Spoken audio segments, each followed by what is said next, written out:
What is hip hop theatre? Where did it come from? And does the term read in real terms and everyday relatability? The simple thing is hip hop theatre is theatre with elements of hip hop. That's music, rap, dance, performance.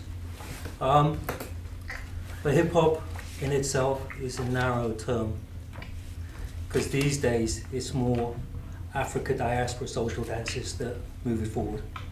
In the early days, it was just breaking, popping, locking. What about house, whacking, Afro beats, and all these kind of things? So for me, it kind of frames a certain creativity coming from street culture. So hip hop is kind of difficult. Okay. And that's all. And that's all. Cindy. I just want to add something to the conversation, because obviously we talked about, Aeroplane Man, which had an incredible impact on the UK scene. But I think obviously the UK is an island, but we can't see ourselves as an island. And how do we, where is the history of hip hop theatre in the UK? And then there is the international history as well. Like I'm, for example, from Belgium, and there were hip hop theatre practitioners around, but they never made it because it was just not supported. The art form was not supported. They didn't receive any professional development. However, they have been pioneers of the hip hop theatre movement. I'm talking about Belgium because that's where I'm from, but there are so many countries where still hip hop practitioners don't have the support to create theatre work. And they're pioneers in a way, but the conversations of their challenges are not being recorded. And I think, what they're going through is very important to build our future. How they're breaking down the walls and when they're breaking down the walls. And I just want to add that to the conversation. So I think there's a recurring theme. I was kind of in Aeroplane Man, so it's like really nice to hear people say, "Oh, it's a nice piece in the UK." It was fun to do, and the hip hop in it to me was about freedom to express yourself. Hip hop's always been about that freedom to be able to express yourself in whichever way you choose. I really concur with what you're saying in the sense that you had a lot of artists that were working at that point in time that were in that sphere. It was just that, like you're saying, there was no backing, there was no structure for them to fit into and then extend themselves. So you had a lot of people that would just get involved and then come out of it and not really know what to do next. That's what's so great about this exercise here. You're giving people a framework with which to get better at what they're doing, but that was not in place, say, 20 years ago. So what is hip hop theatre? It's a way to play, and there are rules, as in any game.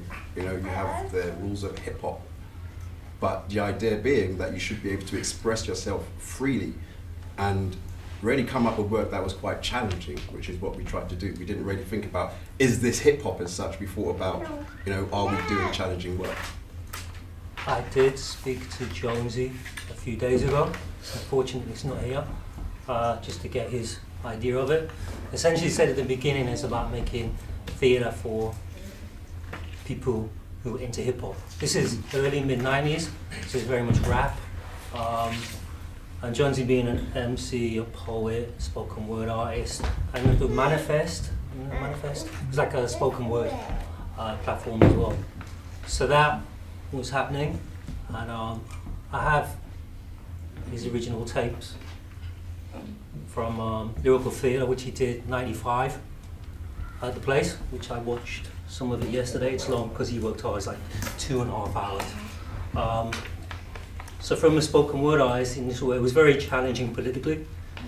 And the question where it was, I think is what it is, because I don't think it's old school. I actually think Jonesy and other people are quite visionary in that what they thought about the world. Unfortunately, what's happening today with police brutality, colonial education in schools. Jonesy did a piece about asking his teacher why he has to learn colonial history, why can't he learn African history. Did a piece with B-Boy Banksy. B-Boy Banksy, white B-Boy from Swindon, who played a police officer, basically banging Jonesy around the room. So Jonesy, for a provocateur, politically. Other pieces are about knife crime, gun crime. because I watched it yesterday, I'm not being old school and romantic, I just do think it still has its place. Also, B-boy pieces, Colin, Banksy, Mark, Little Tim, 95, all very credible B-boys. And the dancing was good. There was also a contemporary dance duet with Godiva as well, Godiva Marshall. So, but if you look at Reflect, you're going from 82 when hip hop came to Europe. People stopped dancing hip hop, breaking in 86, 87, it wasn't cool. So then you had people like us who were still dancing, and myself, Benji, John D, Kwesi, all went to contemporary dance school. And we left it and kind of rejected it, I guess, on certain levels, and refound hip hop. But I think that's the thing that people did in the 90s. You kind of grow up and you want to do that hip hop thing again because you're supposed to get a job. So I think it's just the time frame, because there's a lot of lost b-boys in the 90s. Okay. There was a lot of this. I think though you can't ask a question about what is hip hop theatre without coming back to John Z though, because he drove that, you know, concept so strongly. And you know, if you're going to respect one thing about a person, it's focus and determination. And I think where you had a lot of the rest of the firmament, the dance world, who were like, contemporary's where it's at, this is how you make a piece and this is how a piece should be shown. He, you know, had a singular commitment, I remember, you know, to the point where it was, you know, it was inspiring to see someone who believed in what they wanted to do so much, so it was easy to get behind it. I mean, I didn't come expressly from a hip hop background, but I kind of got sucked into this whole thing, and it was an amazing world. And, you know, you had himself, you had Benji Reed, Of course. you know, it's like the earth and the moon, you can't take those two apart. But what they created, I think, just, it went bang, and it kept on going bang for a long while until we're sitting in this room here and you see all of the diversification of those ideas, but it freed people up to do work from where they were, not trying to create some contemporary piece that wasn't about you. You mentioned something quite interesting, Curtis. You mentioned talked about rules. So we used the word rules. That's interesting. What are the rules? So is there rules when you're making hip hop theatre? Well, there's rules to theatre, Right. there's rules to dance, there's rules to hip hop, there's rules of play in any arena that you go into. So I suppose with dance, you have to understand where the rules are in order to break them. You know, it's terrible when you go and see those pieces where someone doesn't know what the rules are and they're breaking loads of rules, but you don't understand it. So most of them are implicit, they're built in. You know, to me, I understood none of them, so I was walking into this arena where it's like, yeah, you got turntablism, you got b-boy, you got rapping, and you got graffiti. And, you know, I had to make an understanding of that for myself. And those were the rules of hip hop, I was told, but I wasn't given any idea as to how you interpret them. You know, that came later. But the idea is those were the rules for hip hop then, and those were what filtered into hip hop theatre. That's what kept it what it was. Great. But at the same time, there were rules around contemporary where those rules of hip hop theatre needed to get bent in order to show it in a proscenium march. Hip hop takes place in the round. You know, there's people all around you, and this is a very flat space, so we had to reinterpret what that meant and how you bring an audience onto the stage and give them that feel like they're in that space. And there were lots of arguments, ridiculous amount of arguments, but it was a really healthy thing that happened. I think it opened up a lot of space. What is the legacy of the original hip hop dance NPOs, formerly known as RFOs, regular funded organisations? And do we think the growth of hip hop theatre was stunted by the fallout of the African dance companies losing their own funding? If the truth be told, like, I think maybe me as a character, I actually didn't care. I actually did not care about that. And the reason why I didn't care about that is because of, I think, of many different reasons which I can share. When I started in '98, I came on board because I loved dance and I enjoyed dance. I wasn't thinking about any labels, I wasn't thinking about any theatre stuff. I just enjoy dance, and it made me confident as a person. I was able to share and exchange. Boyble Entertainment started in 2001, and we grew because people wanted to dance and we wanted to deliver a service. So if a studio or a hall cost this amount, we told everyone you're going to pay 50p, £2.50, whatever it is, in order to make dance happen. Simple as that. My first encounter with any of the elders was with My first encounter with one of the elders was with Benji Reed when I worked on the production called Slam Dunk, which was in about 2002. I think I was one at maybe 2001, 2002, 2000. No, is it earlier than that? No, it was later. I was an assistant director in that. Yeah, so 2003 maybe, give or take. The first time. 2004, for real. Wow, that's a long time. And that was the first time that I encountered anything from a hip hop theatre point of view. Benji gave me certain tools which enabled me to understand things differently and how to use hip hop dance differently with regards to just simple things like slow motion, miming. Me coming from just more of an acting and dancing point of view, I had to also do rap and spoken word in the piece as well.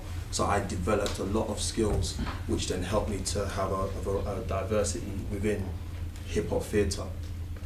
And then from that, we met up with John Z and we did Breaking Convention in 2004. Funny thing was that we did our first show called Generation Next, which was at Theatre Royal Stratford East. And we had about 75 dancers. And in that, we already started to play with concepts because we was doing a night of pieces. And what we didn't want to do is just have just generic music or pieces, so we had to think of concepts. The overall thing of concepts came about because we started doing what was known as GWI Street Dance Weekend. And with GWI Street Dance Weekend, me and my brother went there in 1999, any tracksuit bottoms, any Adidas stuff, and then we went back and go, you know what, one of the major things that they weren't doing is there was not this togetherness of concept. So we started to bring a concept. We started to play with certain ideas. And that is where when we did Breaking Convention, we did Clocks the first time round. Ivan was in that. We did Packer Tricks after that. And funny enough, even though it is said that Frank to Louise kind of inspired a lot, there was a lot of us actually doing conceptual stuff before we even saw Frank to Louise. The only thing is that the structure and or the frame of it and the music we was using may not have had the sense and sensibility of what hip hop theatre is.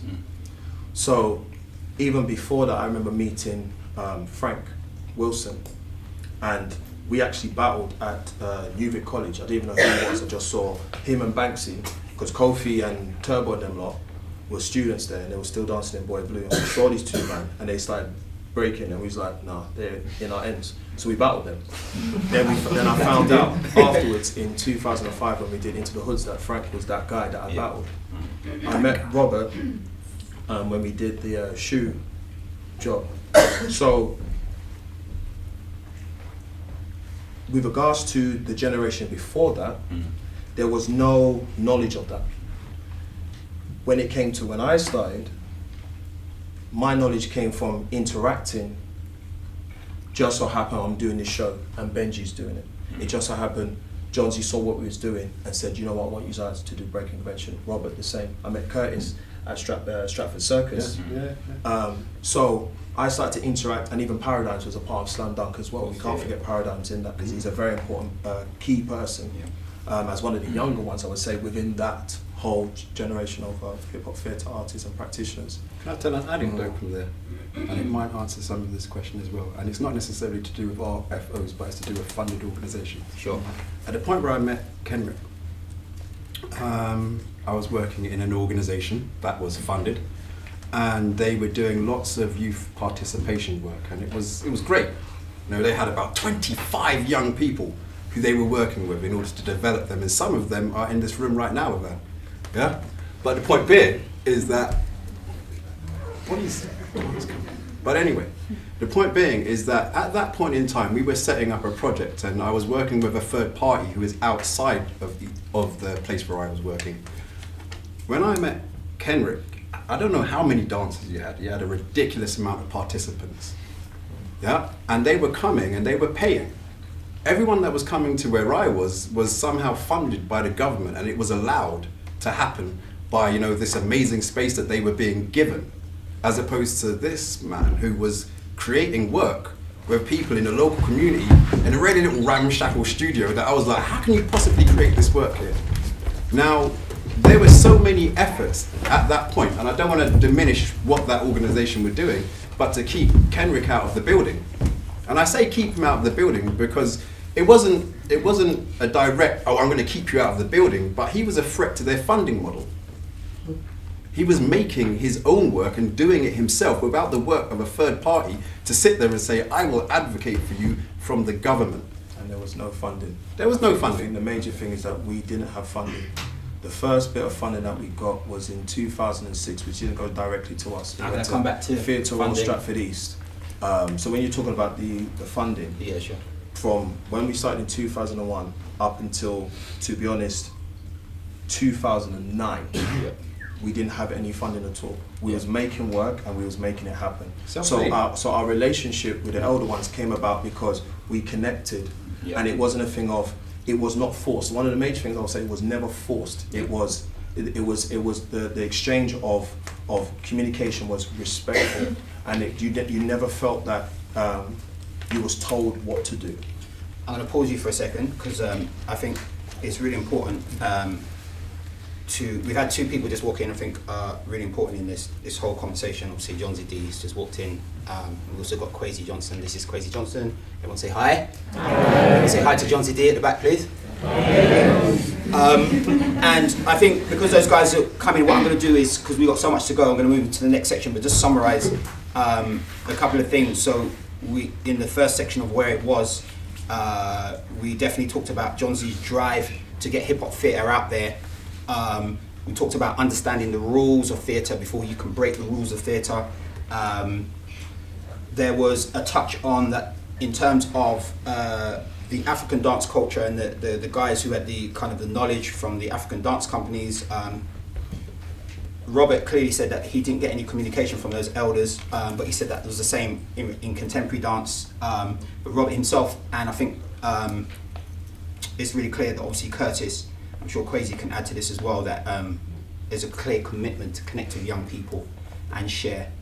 Do we need the dance houses support, or can we fly solo and just get our work out there? Can we just get our work out there? Do we need the dance houses support? Can we fly solo? Don't know if there's anyone in there who's making work who may be a little bit frustrated with the dance houses and thinks, you know what, I'm just gonna make my work, put it on wherever, and just, it's gonna happen. Don't know if anyone wants to kick that off from the audience. Yes, Miss Shilungu, Victoria. Hi. So my partner Kwame, he's the artist director of his company Spoken Movement, and last June we put up a production which we hosted here, which Redbridge hosted here. And when we were in the process of creating this the show, we had asked Arts Council, we've asked around to different like organisations, can you help, can you do this, and literally no response whatsoever. And to someone who's like trying to create work for the first time, it's really hard. You need a lot of willpower and you need a proper drive to carry it through. Otherwise you just feel like if no one's going to support you, then no one's going to then come and watch you because there's no connection, there's no one's willing to help one another. Funnily enough though, it made me laugh, not laugh, but it made me question other people's motives, because we had Kenrick, for example, in the show, and the moment that we were like, oh, Kenrick's in, oh wow, Kenrick, you know, he's this, and I was like, yeah, but we don't see it like that. Kenrick's someone that we consider as an artist as well. Before everything else, he was an artist. So if he's coming to be a part of the whole team, it's not just to say I'm Kenrick Sandy, it was to actually be part of the movement. And it's only until then, for me personally, I started to see the signs of, yeah, this industry is a game where people are willing to put the work in when there's an outcome.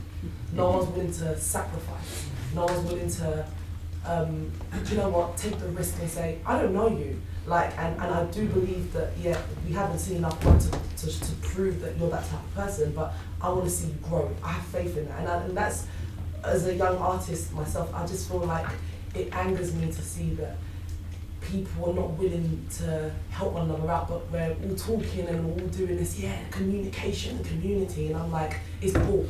Because you start to see, when you see the results, Okay. Do you know what I mean? So coming back to the question, so as a result of that, do you come back to the question. So, do you feel you can fly solo and just get your we work do out? fly solo. So, are you still doing that now? Oh well, at the moment we're still looking to create, but it's being smart now. Like I said, it's a game, and I'm not trying to say that everyone's got. Well, everyone kind of does, but some people have their own motives. Like, what are we trying to get out of it? And I think for us, again, the drive of doing a show, yeah, it's sold out. That's not the reason. To see that people got to see work. Like Kenrick said, you create work because you enjoy creating work and you want to express yourself. So when you get a chance to present the work, that's the tip that you need, and people getting to understand where you're coming from. So whether the aim isn't to just go to now and present our work and say we need funding. It's to show and prove, we can do it without the funding, really and truly. If anything, the funding's a bonus, or money is a bonus. You create work because you create work. You know, it's not, I don't see dance as a job. Dance is dance, you know, it's our lives, our passion. So if money comes in it, cool, you get a few P's here and there, that's not a problem. But in terms of the work, that will always stand. Okay. But, I would like to ask one of the lovely ladies in the corner what their view is. Not so much the view on what Victoria's just put forward, but more that question I threw out there in terms of flying solo, or do we need the dance houses support? How do you feel about that? I feel like you need both.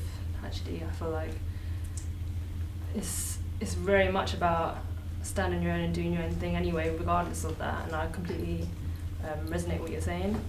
But I think also support from houses is what's going to be able to give you platforms to be able to draw different audiences, one, and then expand what your message is in terms of communities.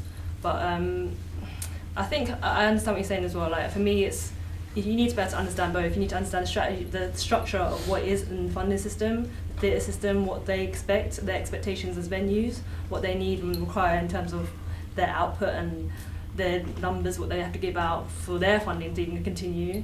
But then you also have to understand that, like, they have to respect what you're doing and be able to be open to what your voice is as an artist. And I think, yeah, I feel like you need to be able to understand both, and you need to be without even any funding, which happens often. Even like with what I do, like a lot of stuff is just you have to like work together, and you have to build your own community of people that believe in your vision, will invest in it, and then keep going. And then for me, if no one gives me opportunities, I'm gonna make my own opportunities anyway, regardless. If no one gives me a stage for a platform, I'll make digital work and I'll infiltrate somewhere else, or I'll communicate with people that I feel like can build my own tribe and have the same mentality in order to push forward, regardless of venues. But I think when you can connect to venues, that's going to elevate you without a doubt, and it's going to help you and help your artistry. I really believe that as well. I feel the same. Like, I think with hip hop world, like, we can basically we can do it with nothing. We can make it with next to nothing. We can always can make work, but at the same time, in the same respect, I do feel like number one, to get our work seen on great platforms, it would be great to have that support from dance houses. From my own experience, like, I've worked with East London Dance quite a lot. I got my first Grants for the Arts grant through them, and it was first time application, and it was literally, we had a very short amount of time to do it, and I was only able to do it with their help.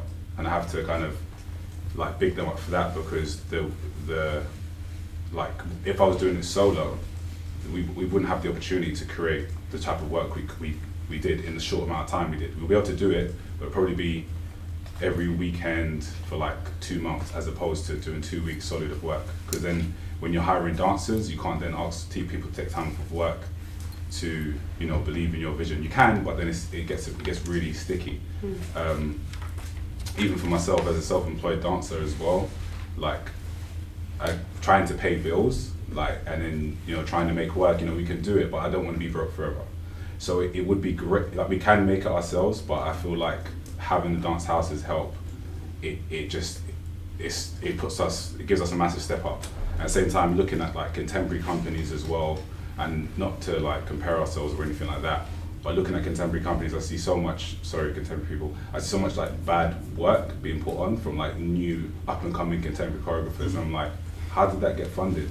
You know, you've been hustling, working, like putting in hours and not getting paid and barely eating to put together a good, what you feel like is a good amount of work, and then people praise, oh, it's this and it's that and it's the other, and this contemporary piece is soaring on some rubbish. So it's like, if we had that same support, I feel like it could further hip hop theory in general. But yeah, like, so it's kind of, it is, I agree with both sides, like we can do it ourselves, definitely can, but you know, it's a long, harder road, so. Is there anyone, so can I get a contrasting kind of view from what Victoria gave us in terms of her fight to get her work out there? Is anyone in the audience who's an artist who's who feels, no, I've got to connect to the dance houses, that's the only way forward for me? Is there anyone in the space who's kind of going through that right now and thinks that just flying solo is not the way forward? Is anyone making work who's got a contrasting view to Vicky's? Or does everyone say that it's just get your work out there anyway, and hopefully, oh, here we go. Not generally, but with this next project I'm doing, it pretty much relies, again with funding, it relies on getting help, because I need to travel around the country and I need to find places to put that work. So essentially, this project can only exist and happen the way I look at it if I get the help from organisations, and that is, like you said, is a long road, and I understand that because I'm doing it all by myself, but it's pretty much, again, understanding that's what it needs, that's what it takes, pretty much, rather than, okay, yeah. So a house or the support you are expecting doesn't come through for the next 5 years, let's just say. What do you do? How do you eat? How do you survive? Or maybe it's not everything, you haven't put all your everything into it. Maybe there's other things going on. Sorry, I'm just getting to know you. But I'm just asking that question. So that support you want doesn't come for the next 5 years. Are you still adamant you're going to make it with a dance house, that connection, or do you move on? I think, again, it's about where you put your energies, maybe a bit of both, where you don't put all your eggs in a basket, but rather than wanting to get it done in a short period of time, you look at the 5 years and go, well, maybe I can get a bit of work done here this month, or this year, and next year, so on and so forth.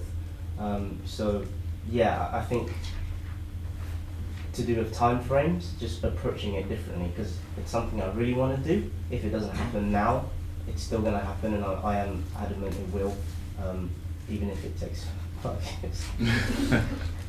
So I don't want to pee off anyone who's from a dance organisation or anyone who supports artists, because I know there's a lot of people in the room. So it's a chance for you to come back. And the question, kind of open question I'm throwing out is, do you think it's important to push the hip hop genre forward? And if so, why? So is there anyone in from a dance organisation or someone who supports maybe through funding? It could even be, I don't know if Arts Council are here today, I'm still surveying who's in the room. Do you think it's important to push the hip hop genre forward, and why? And also maybe a sub-reaction to how some artists in the room feel about your support, basically. Is there anyone who wants to kick that off? I can see East London Dance in the back row without bigging it. I can see One Dance UK in the space. GDA, yep, GDA of course, One Dance UK, GDA, ELD, I think are in the space as well. So it'd be interesting just to get, okay, let's try and make it easy, because I think the fact that you're here kind of answers the question, but it'd be good for you to articulate it still is, do you think it's important to push the hip hop genre forward, and if so, why? Well, the fact that you're probably here probably is yes, but can you just expand on that? Would anyone like to expand on that? What is it about the hip hop genre? Yes, Amanda. I think it's important to push the dance genre forward. Okay. And for me, it just so happens that I really like hip hop and the hip hop sector, and I think in British dance we do support artists. I would also say that for me, it's also not about either or. I don't like the term dance houses. I think we're a dance organisation. Sorry. Not a development organisation. Beg your pardon. But I don't think it's either I'll change my or. I think that, some of you are better off than us now, because we're, from March won't be any organisation. But that doesn't mean that the support that we provide will stop. It just means we have less money to support.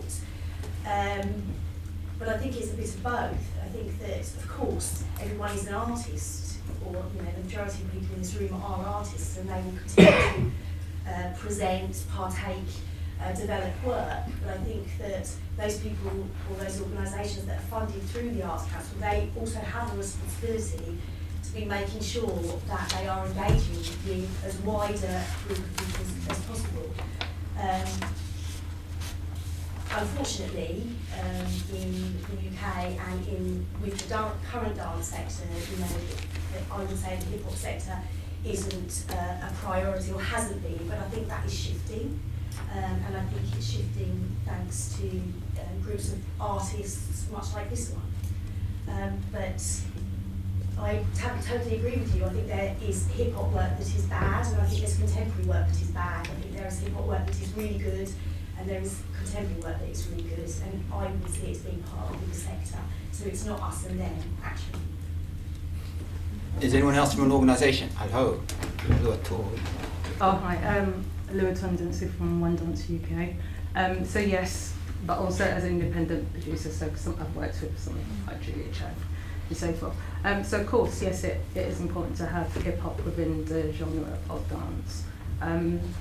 I think the key question you've got to look at is about languages. There are different types of languages. There are different types of choreographic practices. Dance houses are separate to dance agencies, and it's about platforming work, and it's about engaging new audiences who wouldn't normally come to those spaces due to an elite system that currently exists at the moment now within dance. I think the question that needs to go back to the artists is you have to invest in yourself first before somebody else can invest in you. And I think, and that's for any genre that you do. If you're assuming that everybody's going to invest in you and you're not investing in yourself, you're wasting your time. This is not the sector that you need to be in. Full stop. I think when you invest in yourself, you're letting people know who you are in terms of your narrative. What's your narrative? That's how you differentiate the difference between one hip hop artist to another, or one organisation to another, or one dance language to another. What's your narrative? What's your story? And that's what people buy into.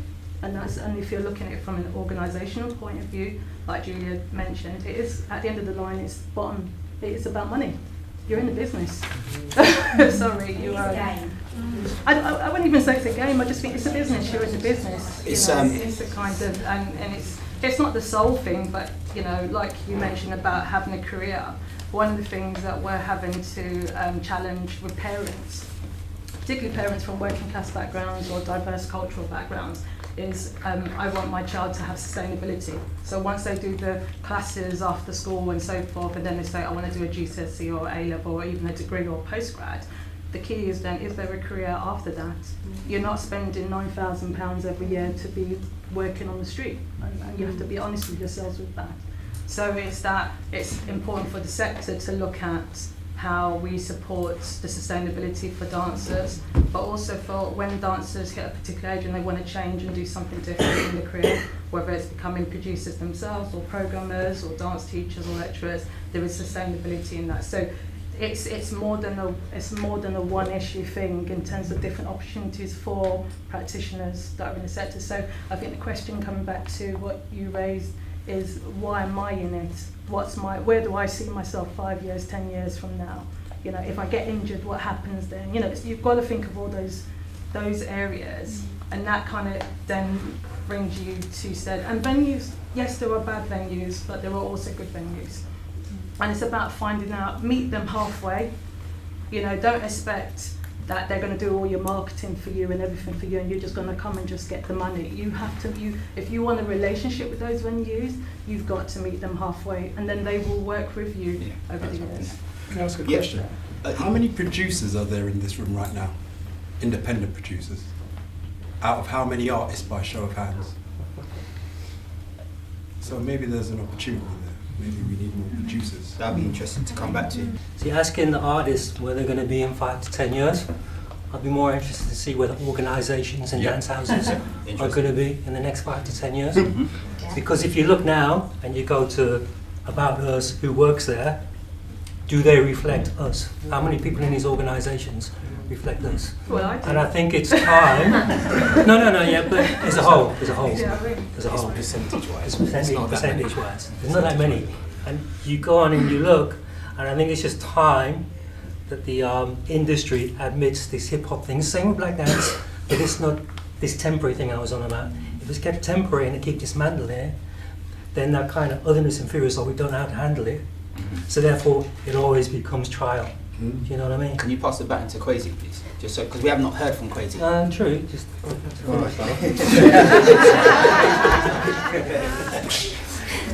You got my flash. Yeah, sorry, bro.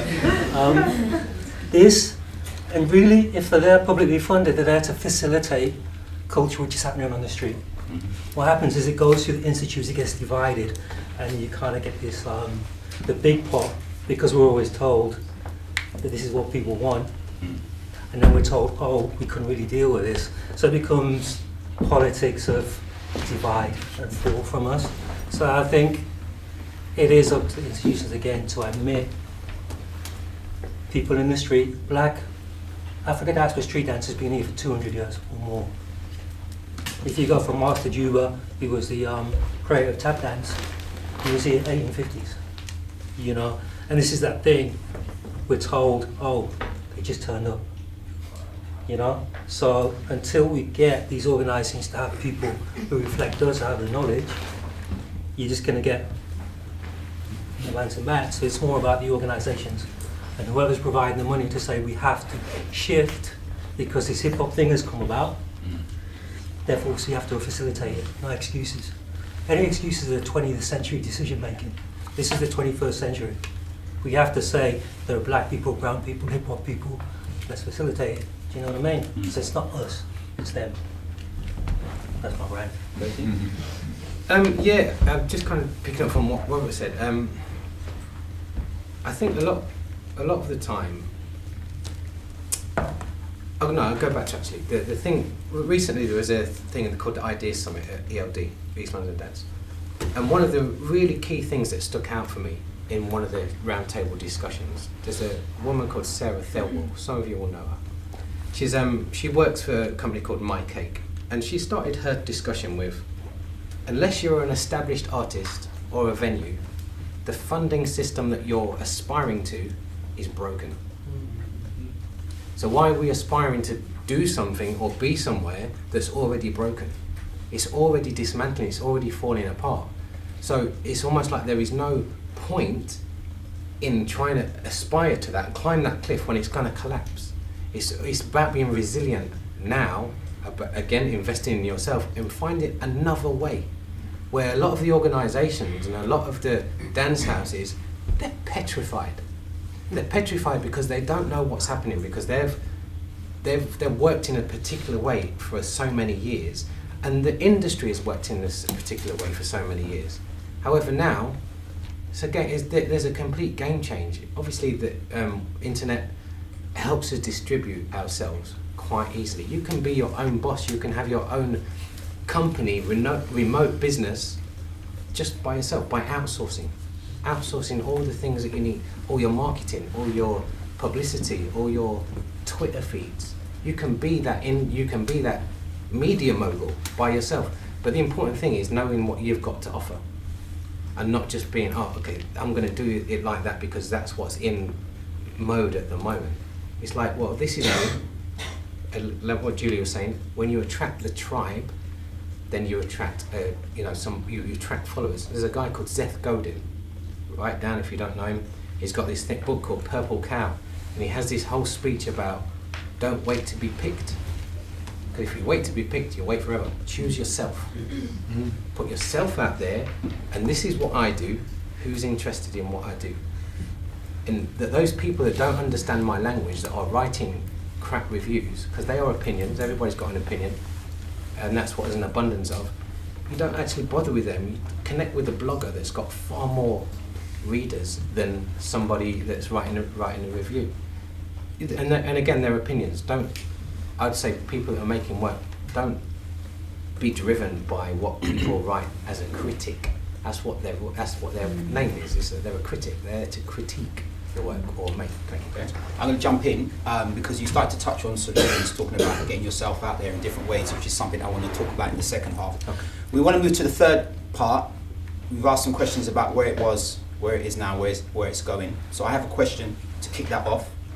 So, as many of you are aware, recently 3 high-profile hip-hop companies received MPO status: Zoo Nation, Boy Blue, and Avant Garde.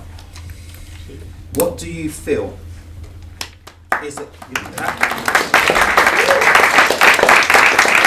And here's one that's been really interesting, just talking to people lead up to this and stuff. So what do you feel is their responsibility to the hip hop sector, if any at all?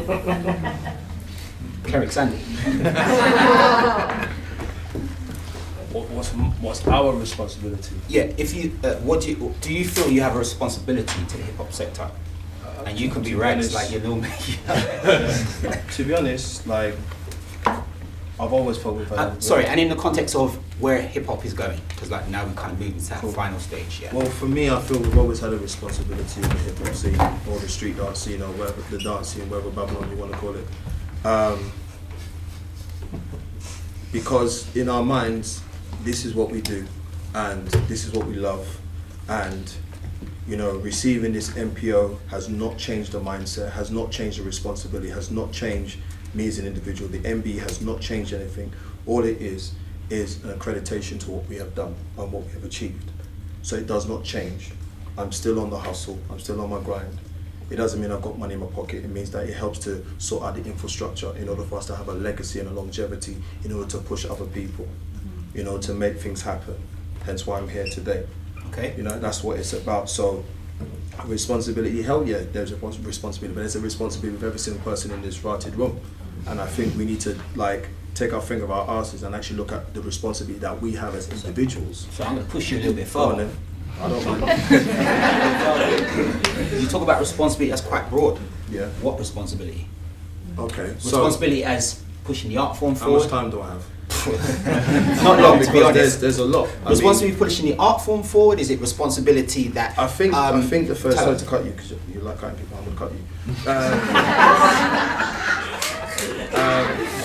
I think the major thing is that we have a responsibility to change the mindset.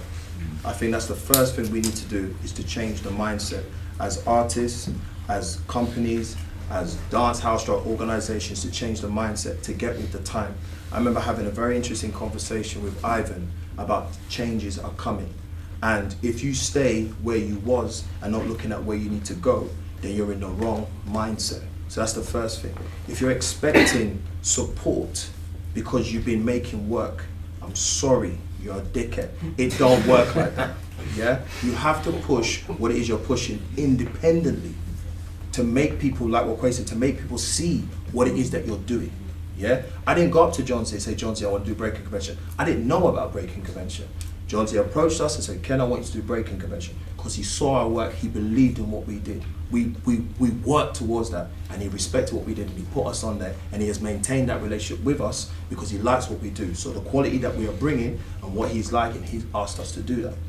Robert himself, he approached us, yeah? So it's not saying that you don't need organizations, because to a certain extent you do. But you have to understand up here how you're gonna play this game in order to make it work. So for me now, what is my major things in my responsibility? Education. Education is key. We have one of our pieces in the AQA GCSE dance, which is going to be there from 3 to 5 years. In my head, I'm not looking at the 3 to 5 years. I'm looking at what next. I'm looking at why next. I'm looking at what for, who for. How do we change what we've done? The piece that we did was done in 2013. It's now in the 2017 GCSE dance. That was nearly 4 years ago. Get with the time. So in my head, I don't necessarily want that piece in there. I'd rather have something else. Who else has got pieces that's going to generate an information from a hip-hop theatre point of view that is now, that's going to help the GCSE for tomorrow? These are the things that we should be looking at. But hold a second, Hakeem. As artists, no, it's only because of time. I don't care about time, because we all the time. If we're breathing, we've got time. Yeah. So the aim is this. As artists, we need to be thinking about this, because I think what happens is we think about self, and we start thinking too selfishly. And we have to think about, in order to be selfless, you have to think about self and make self as strong as possible to be selfless. That's the way our community and our things are going to work. That's why A4A is here. Yeah? Because everyone has looked and said, we need to support each other. So when having talks with Ivan, it's like, things are moving. So with regards to organizations, guys, things are moving. If you don't jump on it and educate yourself and change your mindset, you're going to be left behind. And then we are going to be the organization that you were supposed to be, and you're going to be pissed. So therefore, you have to think about that situation. Real talk, you're going to be pissed. So you have to think about that situation. as artists. If you have that mindset to say to yourself, well, I'm making work and not getting supported, you're going to get left behind. You have to be strategic, change your mindset, grow up and look at the situation. Times have changed. Money is getting smaller. Yeah, money is getting smaller. We have been blessed that we have this NPO. But do not get it twisted. It is not a gift. Yeah, it is a responsibility that we now have, that we have to do some stuff more than what we were doing before. In my head, I will continue with what I'm doing because it has always been my responsibility. And that's why I'm here today. I'm finished.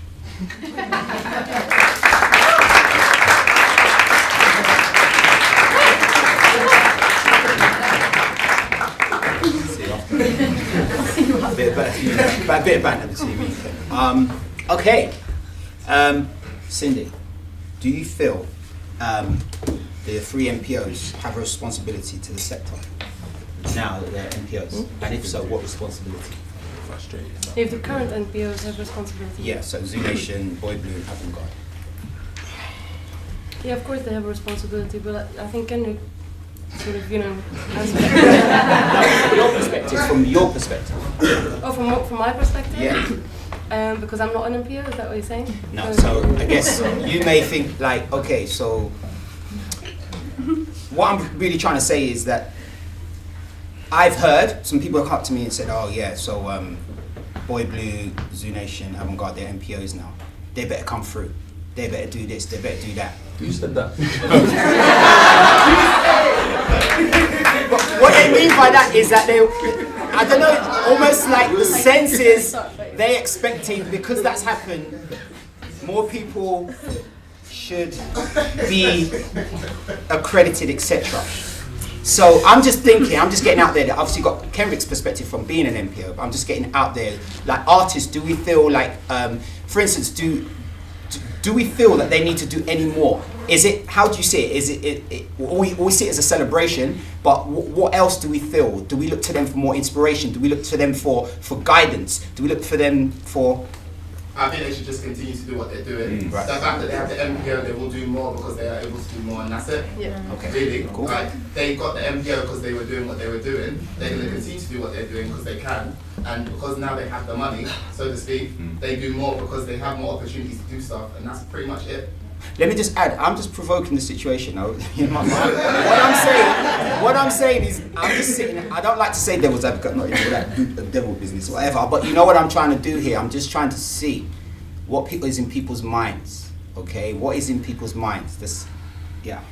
As an artist, I feel like, I don't know, it's inspiring. And I think that kind of like inspiration to see, you know, companies that you've danced with, that's influenced you, your work, your career. Now they're on a higher level. I'm not like looking at Kenrick, but at the same time, I'm like, I'm looking at like it's an aspiration, something to get to, you know.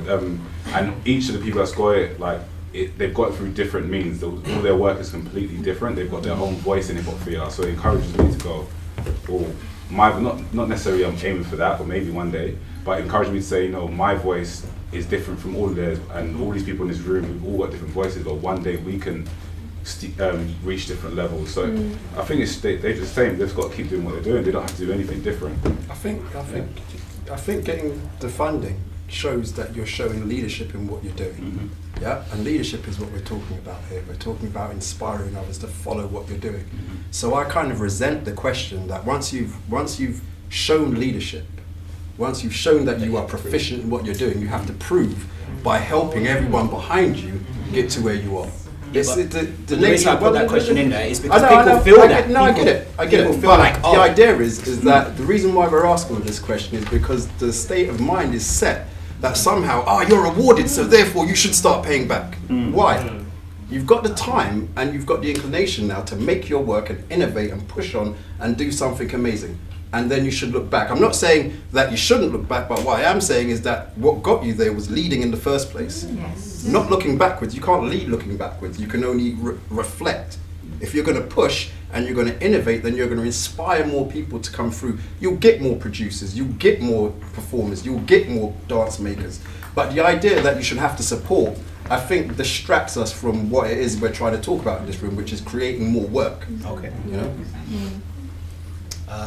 Somebody who hasn't spoke. Mercy. Yeah.